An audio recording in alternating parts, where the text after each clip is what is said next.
Hello friends, मी Jyoti Wakale, fashion designing and technology निर्देशिका, विद्यार्थिनी मैत्रिणींनो. आज आपण बघणार आहोत ग्रे स्केल.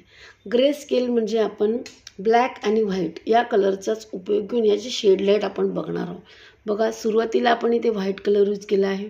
यामध्ये थोडा ब्लॅक कलर यूज केल्यानंतर अशा पद्धतीचा आपल्याला सेकंड नंबरचा शेड असा दिसत असतो. यानंतर आपण थोडा अजून त्यामध्ये कलर यूज केल्यानंतर हा थोडा ग्रे कलर दिसतो. अजून थोडा ब्लॅक कलर यूज करायचा आहे. अशा प्रकारे तुम्ही 10 शेड लाईट तयार करून घेऊ शकता आणि अशा पद्धतीने तुमची ही ग्रे स्केल संपूर्ण दिसणार आहे. बघा, अशा पद्धतीने ही तुमची पूर्ण ग्रे स्केल दिसणार आहे तुम्हाला.